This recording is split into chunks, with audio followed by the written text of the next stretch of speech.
Hello प्यारे बच्चों, मैं तिलक सर आपका हार्दिक स्वागत करता हूं, आपका हार्दिक अभिनंदन करता हूं आपके अपने साइंस विद टी के माय यूट्यूब चैनल में। आज हमारे साइंस का जो टॉपिक है वो है कार्बोहाइड्रेट्स व उसके प्रकार। तो अब शुरुआत करते हैं टॉपिक से, आते हैं अपने टॉपिक पर कार्बोहाइड्रेट्स व उनके प्रकार। ठीक है, कार्बोहाइड्रेट्स में उनके प्रकार। पहले हमें ये पता होना चाहिए कि हमें कार्बोहाइड्रेट मिलता किन से है। कार्बोहाइड्रेट जो मिलता है, हम जो भोजन खाते हैं या भोज्य पदार्थ जो खाते हैं या हमारा संतुलित आहार जो हम लेते हैं उनसे हमें कार्बोहाइड्रेट्स मिलता है। विटामिन मिलते हैं, खनिज लवण मिलते हैं, प्रोटीन्स मिलते हैं, मिनरल्स मिलते हैं, उन सब भोज्य पदार्थों से हमें ये चीज़ें मिलती हैं। ठीक है, अब हम देखेंगे परिभाषा। सबसे पहले परिभाषा देखेंगे हम कि कार्बोहाइड्रेट्स क्या है। ठीक है, हमें पहले पता होना चाहिए कि कार्बोहाइड्रेट्स होता क्या है। ठीक है, तो कार्बोहाइड्रेट्स जो होता है कार्बन, हाइड्रोजन और ऑक्सीजन। ठीक है, कार्बन, हाइड्रोजन और ऑक्सीजन के 1:2:1 के अनुपात से मिलकर बने कार्बनिक पदार्थ कार्बोहाइड्रेट्स कहलाते हैं। ठीक है, आप सभी के समझ में आ गया होगा कि कार्बोहाइड्रेट जो होते हैं कार्बन, हाइड्रोजन और ऑक्सीजन के 1:2:1 के अनुपात से मिलकर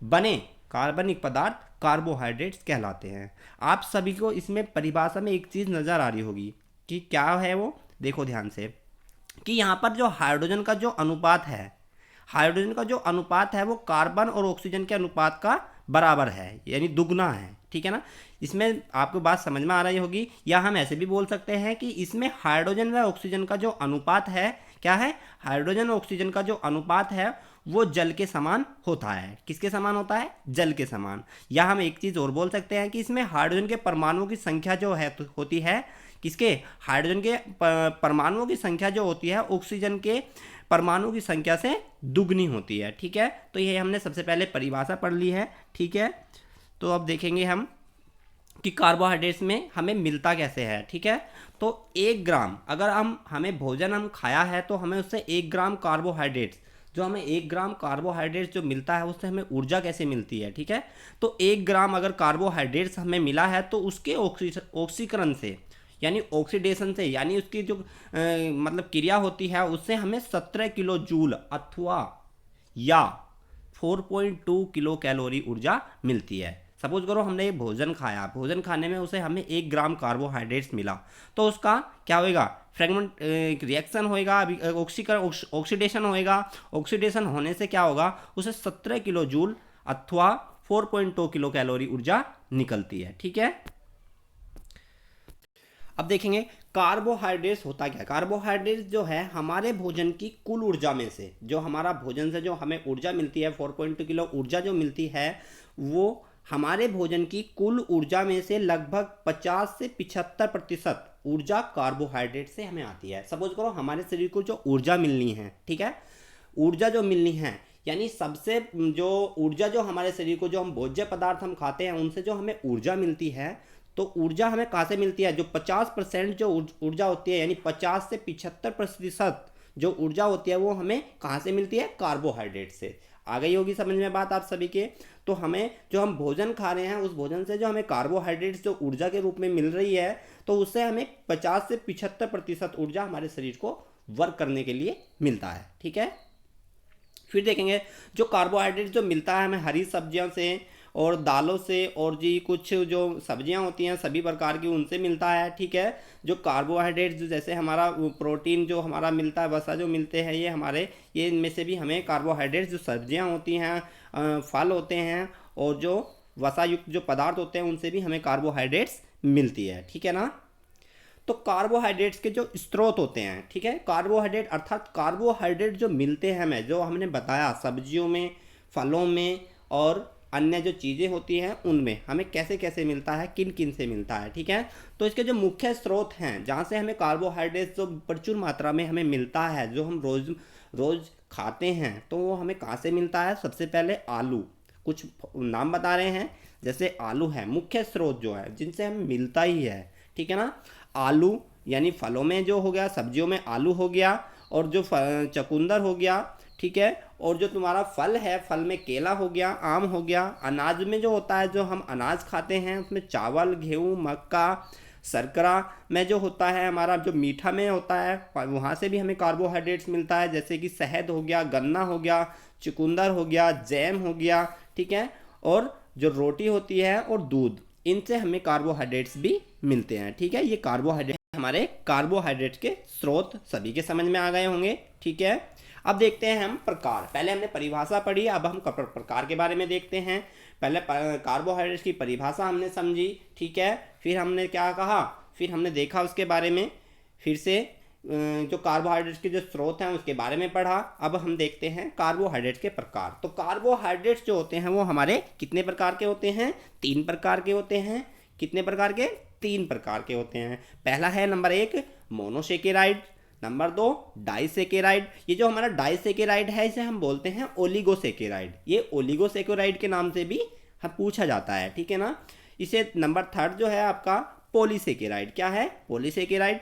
तीनों प्रकार हमने पढ़ लिए हैं। तो तीनों प्रकार में जो तुम्हारा मोनोसेकेराइड जो होता है उसमें आता है ग्लूकोज, फ्रैक्टोज और तुम्हारा ग्लैक्टोज, ठीक है ना। डाइसेकेराइड जो होता है उसमें आता है हमारा उदाहरण माल्टोज, सुक्रोज और लैक्टोज, ठीक है। और जो पॉलीसेकेराइड होता है, पॉलीसेकेराइड में आता है हमारा स्टार्च जो हमें पेड़ पौधों से मिलता है, सेलुलोज जो पौधों में पाया जाता है, लगभग 16%, हमारी पृथ्वी पर जो 16% है तो जो होता है सेलुलोज पाया जाता है। तीसरा है हमारा ग्लाइकोजन, ठीक है ना। अब देखते हैं इनके प्रकार, एक एक प्रकार के बारे में पढ़ेंगे, अच्छे से पढ़ेंगे, ध्यान से पढ़ेंगे, ठीक है ना। तो नंबर 1 है मोनोसेकेराइड। मोनोसेकेराइड में ये होता है कि ये सभी कार्बोनेट में सबसे अधिक सरल होते हैं। जो हमारे कार्बोहाइड्रेट्स जो होते हैं, जो भी हमारे ये सारे कार्बोहाइड्रेट्स होते हैं, तीनों प्रकार के जो हमारे कार्बोहाइड्रेट्स हैं उनमें ये सबसे सरल होता है मोनोसेकेराइड। मोनो यानी छोटा यानी सरल, ठीक है ना, सबसे अधिक सरल, ठीक है। मोनो यानी छोटा, यानी समझ में आ गया ना सबके। ये सभी कार्बोहाइड्रेट सबसे अधिक सरल होते हैं। ये सिर्फ एक इकाई या एक अणु से बनकर बने होते हैं। मोनो का मतलब एक, यानी एक से ही एक इकाई अणु से मिलकर ये बने होते हैं, जिसके उदाहरण है ग्लूकोज, फ्रैक्टोज और ग्लैक्टोज। पहले भी बता दिया। अब देखते हैं इनके उदाहरण। जो मोनोसेकेराइड ग्लूकोज, फ्रैक्टोज और ग्लूकोज, ठीक है। जो मोनोसेकेराइड का जो आधार मतलब मोनोसेकेराइड का जो सूत्र होता है वो होता है CH2O, और ये जो तुम्हारा कोष्टक है बंद हो जाएगा उसके बाद N, ठीक है ना। ये इसका सूत्र होता है। नंबर इसमें उदाहरण देख लेंगे। उदाहरण में जो होता है ग्लूकोज में जो हमारे अंगूरों से मिलता है, जो फल होते हैं फलों में अंगूरों से मिलता है, ठीक है, शहद में मिलता है। और जो ये सबसे अधिक महत्वपूर्ण मोनोसेकेराइड्स है कौन? ग्लूकोज, ठीक है। और जो ये शरीर को जो हमारी ऊर्जा होती है यानी ताकतवर जो बनाता है ये हमें ग्लूकोज बनाता है, ठीक है ना। नंबर 2 है फ्रैक्टोज। फ्रैक्टोज जो होता है ज़्यादातर हमें जो मिलता है इसकी जो मतलब जो इससे हम जो तुलना जो होती है फ्रैक्टोज की, जो सेकेराइड की जो तुलना होती है वो धीरे धीरे शरीर में कोशिकाओं जो हमारी आंत्र होती हैं, आंत्र जो होती है यानी इंटेस्टाइन जो होती है वो हमारी कोशिकाओं द्वारा प्रसूचित होती है, यानी धीरे धीरे वो कार्य करती हैं, ठीक है। और ये जो क्या काम करता है, जो हमारे शरीर में जो ग्लाइकोजन होता है उसको परिवर्तित करता है ऊर्जा के रूप में। कौन करता है? फ्रैक्टोज। समझ में आ गया होगा सभी के। ये जो होता है धीरे धीरे हमारे शरीर में कार्य करता है, उन कोशिकाओं को मरम्मत करता है, ठीक है, और उन्हें जो तुम्हारे कोशिकाएं होती हैं उन्हें ग्लाइकोजन में परिवर्तित हो जाता है। कौन? फ्रैक्टोज। फिर नंबर 2 है हमका डाइसेकेराइड। क्या है? डाइसेकेराइड। तो ये जो है हमारा डाइसेकेराइड जो है यह मोनोसेकेराइड के 2 अणुओं से मिलकर बना होता है। पहला मोनो था, ठीक है ना। मोनो जो होता है वो एक अणु से मिलकर बना होता है, और ये डाइसेकेराइड, डाई से ही पता लग रहा है आपका 2, ठीक है ना, या 2, ठीक है। इसे हम ओलिगोसेकेराइड भी बोलते हैं। किसको? डाइसेकेराइड को। यह मोनोसेकेराइड के 2 अणुओं से मिलकर बना होता है। देखो 2 और 2 अणुओं से मिलकर। इसकी परिभाषा बिल्कुल सिंपल है, और इसके उदाहरण जो है हमारे माल्टोज, सुक्रोज और लैक्टोज, ठीक है। अब डाइसेकेराइड का सूत्र की बात करते हैं। सूत्र में जो आता है आपका C12H22O11 होता है, ठीक है भाई। फिर देखते हैं डाइसेकेराइड के उदाहरण जो होता है वो क्या होता है। डाइसेकेराइड का जो उदाहरण होता है वो होता है आपका सुक्रोज, ठीक है। सुक्रोज में जो मिलता है वो हमारा जैसे जो मीठे पदार्थ होते हैं ज़्यादातर उनसे मिलता है, जैसे गन्ना हो गया, चुकंदर होगी, गाजर होगी, इसमें हमें यानी मीठे फलों, जो मीठे फल होते हैं सुक्रोज उनमें पाया जाता है। नंबर 2 उदाहरण देखेंगे माल्टोज। माल्टोज जो होता है ये एक तो स्वतंत्र रूप में नहीं पाया जाता। कौन नहीं पाया जाता? माल्टोज। मतलब इसकी जो अवस्था होती है वो स्थायी नहीं होती किसी भी पदार्थों में, ठीक है। और ये जो होता है ज़्यादातर जो बीज होते हैं जैसे जौ हो गया या शर्करा या माल्टोज शुगर में इसकी होती है, ठीक है। यानी जो बीज होता है, जो जौ होता है, वो भी हमारा एक अनाज है, उसमें ये मिलता है, ठीक है।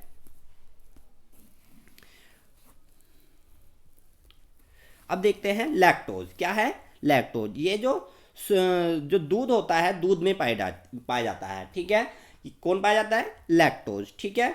और जो इसका जो होता है ग्लूकोज एवं ग्लैक्टोज के अणुओं के संयुक्त होने से बनती है। देखो ये जो तुम्हारा लैक्टोज होता है, जो ग्लूकोज हमने उदाहरण में पढ़ा था पहले इसमें, ठीक है। जो ग्लूकोज हमारा जो होता है मोनोसेकेराइड्स के उदाहरण में हमने पढ़ा था, और एक ग्लैक्टोज जो पढ़ा था हमने, जो ग्लैक्टोज उन दोनों के, यानी जो ये ग्लूकोज और ग्लैक्टोज अथवा जो मोनोसेकेराइड्स के जो उदाहरण हमारे थे पहले हमने देखा था, ग्लूकोज और ग्लैक्टोज जो होता है उन दोनों के संयुक्त होने से कौन बनता है? लैक्टोज। यानी जो अगर मोनोसेकेराइड के हमने 2-3 उदाहरण बताए थे आपको, पहला होता है ग्लूकोज और ग्लैक्टोज, ध्यान देना, और तो उन दोनों के संयुक्त होने से यानी उन दोनों के मिलने से हमारी लैक्टोज बनती है, ठीक है। ये जो लैक्टोज होती है वो कम मीठी होती है और पौधों में पाई जाती है, ठीक है। अब देखेंगे, पहले हमने प्रकार में पढ़ा था, क्या पढ़ा था? मोनोसेकेराइड। दूसरा पढ़ा हमने डाई या ओलिगोसेकेराइड, उसके उदाहरण भी देख लिए हमने। तीसरे नंबर पे हमारा पॉलीसेकेराइड। पॉलीसेकेराइड में होता है ये अनेक मोनोसेकेराइड के अणुओं के मिलने से बनती है। किसके अणुओं से? अनेक। अनेक का मतलब अनगिनत जो मोनोसेकेराइड्स होते हैं उनके मिलने से ये बन जाता है। कौन बन जाता है? पॉलीसेकेराइड, ठीक है। पॉलीसेकेराइड के जो उदाहरण हैं वो स्टार्च हो गया, ग्लाइकोजन हो गया, सेलुलोज हो गया। देखो स्टार्च जो होता है वो, और ग्लाइकोजन, सेलुलोज, जो सारों का सारा ये तीनों के तीनों पेड़ पौधों से संबंधित हैं। स्टार्च, ग्लाइकोजन और सेलुलोज। सेलुलोज जो होता है हमारी पृथ्वी पर लगभग 16% पाया जाता है, ठीक है। पॉलीसेकेराइड का जो उदाहरण है वो होता है आपका C6H11O5। ये इसका, और इसका कोष्टक बंद करेंगे और N, ठीक है, ये इसका सूत्र होता है, ठीक है। अब आया पॉलीसेकेराइड जो है, और इसमें पॉलीसेकेराइड में होता क्या है? ये जल में अघुलनशील होते हैं, अर्थात ये जल में घुल नहीं सकते। कौन नहीं घुल सकते? पॉलीसेकेराइड। समझ में आ गया सभी के? जो तुम्हारे पॉलीसेकेराइड होती हैं वो जल में घुल नहीं सकते, या हम ये भी बोल सकते हैं कि जल में अविलेय होते हैं। कौन होते हैं? पॉलीसेकेराइड, ठीक है ना। या हम इसे ऐसे भी बोल सकते हैं कि ये कई लंबी श्रृंखलाओं के अघुलनशील पॉलीसेकेराइड से भी इसका निर्माण होता है, ठीक है। ये पौधों में मुख्य रूप से पाए जाते हैं। देखो पॉलीसेकेराइड हमने बताया था ये पौधों में ज़्यादा मिलता है, ठीक है। जो पेड़ पौधे, हरे पेड़ पौधे होते हैं उनमें मिलता है, ठीक है। ये मुख्य रूप से पौधों में मिलते हैं, ठीक है। पॉलीसेकेराइड ये आवश्यकता पड़ने पर जल अपघटन द्वारा ग्लूकोज में विघटित हो जाते हैं। जो पॉलीसेकेराइड, देखो पॉलीसेकेराइड जो होते हैं अनेक मोनोसेकेराइड के मिलने से बनते हैं ये, ठीक है। और जो ग्लूकोज है वो हमारा मोनोसेकेराइड का उदाहरण भी है, ठीक है ना। तो जब ये तुम्हारे आवश्यकता, जब कोई भी आवश्यकता, जो भी कोई भी कंडीशन अगर पड़ती है तो उस पर ये जल अपघटन करेंगे और ग्लूकोज में परिवर्तित हो जाएंगे, ठीक है ना। इस प्रकार ये ऊर्जा उत्पादन के लिए संग्रहित ईंधन का कार्य भी करते हैं। जो हमारी ऊर्जा होती है उसका भी ये कार्य करते हैं। किसके रूप में? ईंधन के रूप में। कौन करते हैं? पॉलीसेकेराइड, ठीक है ना। अब देखें पॉलीसेकेराइड के कुछ उदाहरण देख लेते हैं। तो पॉलीसेकेराइड के कुछ उदाहरण हम देखेंगे। उदाहरण में क्या आता है? स्टार्च या मंड भी बोलते हैं, ऐसे मंड भी बोलते हैं, ठीक है ना। ये ज़्यादातर जो मिलता है हमें, जैसे आलू हो गया, ठीक है ना, और शकरकंद हो गया, ठीक है। यह सभी प्रकार के अनाजों, बहुत सी सब्जियों और विशेषकर आलू, शकरकंद इत्यादि में मिलता है। देखो इसने बोल दिया है शुरू में ही, स्टार्टिंग में बोल दिया है कि ये सभी प्रकार के जो अनाज होते हैं, जो हम अनाजों का प्रयोग हम करते हैं, और या विशेषकर सब्जी जो होती हैं जैसे शकरकंद, आलू हो गया, उनमें ये मिलता है। कौन मिलता है? स्टार्च। दूसरा उदाहरण देखेंगे ग्लाइकोजन, ठीक है। क्या है? ग्लाइकोजन। यह जंतु के शरीर में संचित अवस्था में रहता है। किस अवस्था में रहता है? संचित अवस्था में। कौन रहता है? ग्लाइकोजन रहता है, तथा आवश्यकता पड़ने पर इसका उपयोग होता है। देखो ये जो होता है हमारा ग्लाइकोजन जो होता है, ये हमारा तो उसमें जंतुओं में होता है, जंतुओं के शरीर में होता है और आवश्यकता पड़ने पर इसका उपयोग भी होता है। ठीक है, इसका ग्लाइकोजन। तीसरा उदाहरण हम देखेंगे सेलुलोज। सेलुलोज जो होता है वनस्पति कोशिकाओं की कोशिका भित्ति इसी की बनी होती है, इसीलिए यह वनस्पतियों में मिलता है। देखो ये जो होता है हमारा जो पेड़ पौधों का जो शरीर होता है वो पादप कोशिकाओं का बना होता है। किसका बना होता है?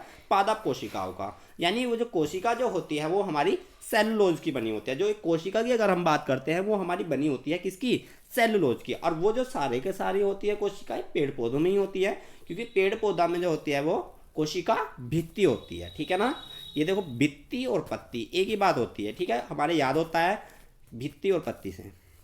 यह जल में अघुलनशील होता है। जो सेलुलोज होता है वो जल में अघुलनशील होता है। एक बात और है, ये सबसे इंपॉर्टेंट है, सेलुलोज हमारी पृथ्वी पर 16% पाया जाता है। ठीक है ना, कितना परसेंट? 16%।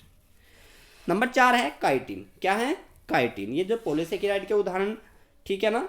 नंबर है 4 काइटिन। ठीक है, यह कुछ आर्थ्रोपोडा संघ के जंतु जो होते हैं, जैसे तुम्हारा आर्थ्रोपोडा संघ में जो भी जंतु जो होते हैं, चींटी वगैरह जो होते हैं, कंकाल वाले जिनका बाह्य कंकाल का निर्माण होता है, वो सारे आर्थ्रोपोडा संघ के जो जंतु होते हैं उनमें ये बाह्य कंकाल का उनका निर्माण करता है। जो बाह्य जो कंकाल होता है उसका ये निर्माण करते हैं और यह जल में अघुलनशील होता है। देखो हमने एक चीज देखा कि पॉलीसेकेराइड के जो उदाहरण हैं वो क्या है? जल में अघुलनशील। समझ में आ गया होगा सभी के। ठीक है, अब हम देखते हैं कार्बोहाइड्रेट्स के। पहले हमने परिभाषा पढ़ी, फिर हमने कार्बोहाइड्रेट्स के प्रकार पढ़े, उसके उदाहरण पढ़े। अब हम देखते हैं कार्बोहाइड्रेट्स के प्रमुख कार्य। तो ये करता क्या है? ऑक्सीकरण द्वारा शरीर की ऊर्जा की आवश्यकता को पूरा करना। जो हमारा कार्बोहाइड्रेट्स होता है, हमारे शरीर में अगर ऊर्जा की कमी है तो वो हमारा कार्बोहाइड्रेट्स उसे ऑक्सीडेशन के द्वारा पूरी कर लेता है, अर्थात ऑक्सीकरण के द्वारा पूरी कर लेता है। ठीक है, शरीर में भोजन संचय की तरह कार्य करना। देखो ये जो कार्बोहाइड्रेट्स होता है ये ऐसा करता है, अगर हम भोजन भी ना खाएं तो कार्बोहाइड्रेट्स हमारी वो कार्य की जो हमारी ऊर्जा की पूर्ति कर देता है, अर्थात उसे बोलते हैं भोजन संचय की तरह कार्य करना। ठीक है, एक कार्बोहाइड्रेट्स जो होता है विटामिन का निर्माण करता है। अगर हमारे शरीर में विटामिन की कमी हो रही है तो ये हमारे शरीर में विटामिन की पूर्ति करता रहेगा। ठीक है, चौथी बात है कि ये कार्बोहाइड्रेट्स जो है न्यूक्लिक अम्लों का निर्माण। ठीक है ना, जो न्यूक्लिक अम्ल होते हैं हमारे शरीर में, जो न्यूक्लिक अम्लों की आवश्यकता होती है उनका ये निर्माण भी करता है। और जंतुओं के बाह्य कंकाल का निर्माण करना, देखो ये बता दिया हमने, सारे ये हमने उदाहरण हमने पढ़ लिए हैं। ठीक है, चारों प्रकार में। आपको ये वीडियो कैसी लगी ज़रूर बताइए और कमेंट और लाइक और शेयर ज़रूर कीजिए। ठीक है, धन्यवाद।